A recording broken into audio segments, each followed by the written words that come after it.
it's me Gwini, and today we are going to discuss about the most confused topic, that is prepositions. So this is the part 1 and we are going to discuss 8 questions in this thing.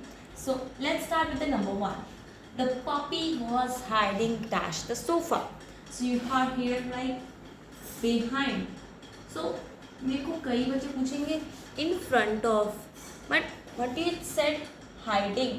Hide सामने ही आ गया तो hide नहीं हो सकता, इसलिए behind. ठीक है. Number 2, stop worrying dash your future, about your future. I hope ये आपको पता था. When I step dash the lift I found it had stop working. वैसे लिफ्ट में हम क्या करते हैं, लिफ्ट के अंदर जाते हैं, मीन्स इन, लेकिन उन्होंने कहा है when I step means action take place हो रहा है, तो यहाँ पे इन नहीं इनटू आएगा. Okay. When I stepped into the lift I found it had stopped working. Then number 4, we had to use the bridge to go dash the river.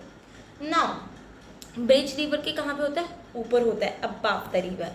लेकिन हाँ, रिवर को क्या करते हैं, ब्रिज के थ्रू क्रॉस करते हैं. तो गोइंग है एंड क्रॉस है तो अक्रॉस द रिवर, राइट. फिर 5th है, I have lived in this town dash 10 years. यहाँ पे आएगा क्या, मैं इस टाउन में 10 सालों से रह रहा हूँ. अब बच्चे कंफ्यूज होते हैं 2 वर्ड्स में. बेसिकली यहाँ तो बच्चे लिखते हैं सिंस या फॉर, तो मैं बता दूँ for is the correct answer, but since लिख जाते हैं. सिंस क्यों लिखते हैं और फॉर कहाँ आता है ये डिस्कस करते हैं सबसे पहले. तो फॉर तब आता है जब एक पर्टिकुलर पीरियड ऑफ टाइम दिया हुआ होता है, जैसे कि यहाँ पे दिया हुआ है 10 years. और सिंस तब आता है जब कोई पर्टिकुलर टाइम नहीं दिया हो. तो अगर लिखा हो I have lived in this town dash a long time, तो हम लिखेंगे सिंस अ लॉन्ग टाइम. ठीक है. तो यहाँ पे हमें पर्टिकुलर टाइम दिया हुआ है, इसलिए हम फॉर लगाएंगे, इसलिए सिंस का कोई ऑप्शन नहीं है. ओके.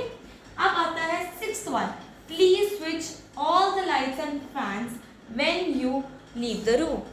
अब सबसे पहले बच्चे ऑन भी लिख देते हैं, ऑफ भी लिख देते हैं, बट मेन वर्ड आपने लिखना है leave the room. Leave the room means आप रूम से जा रहे हो, तो आप जब रूम से जाते हो आप क्या करते हो, स्विच ऑफ करते हो, राइट. तो यहाँ पे आएगा switch off the light and fans.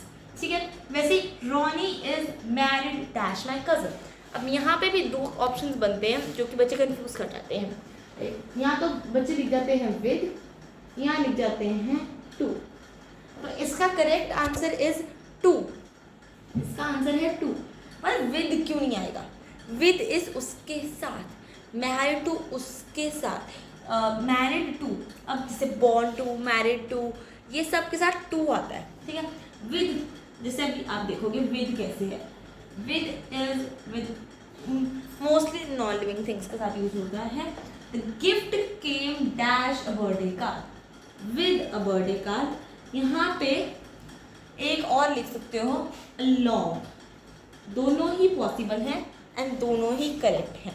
I hope आपको फर्स्ट पार्ट समझ आया है, हमारी the most confuse words, most confuse topic के बारे में, प्रेपोजिशंस.